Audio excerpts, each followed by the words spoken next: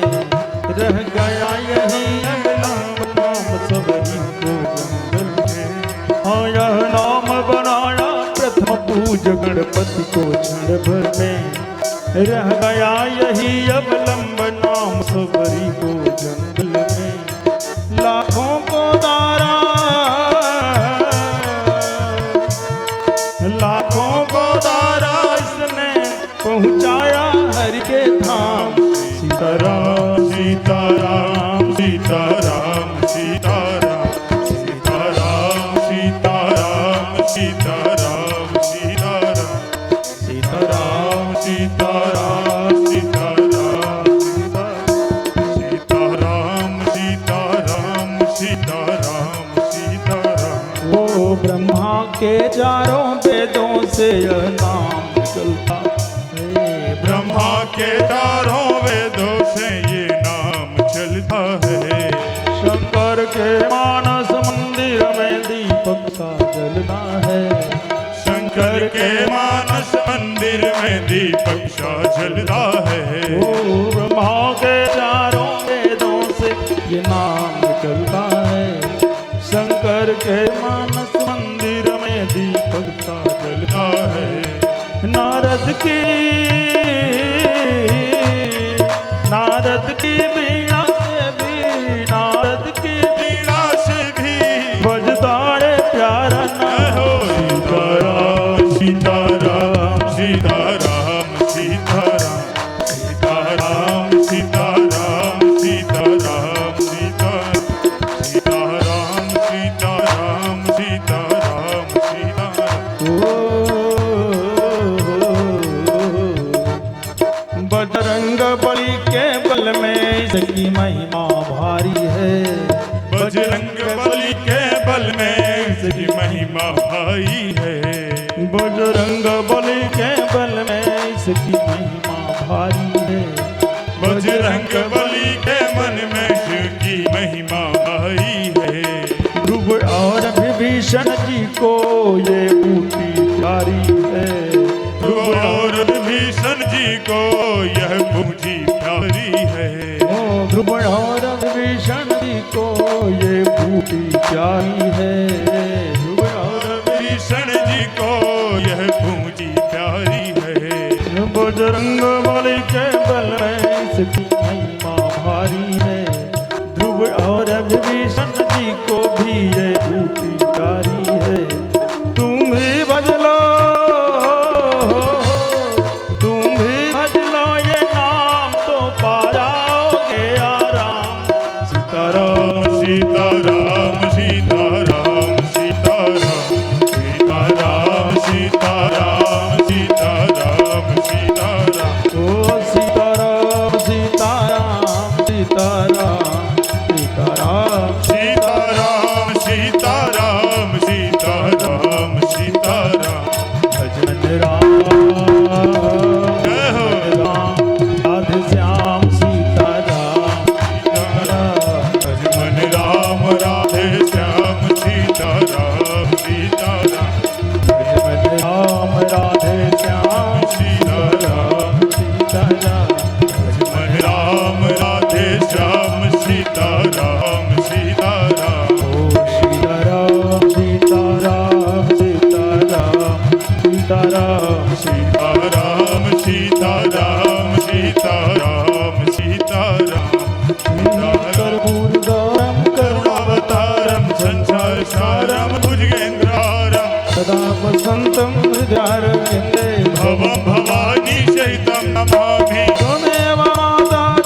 जय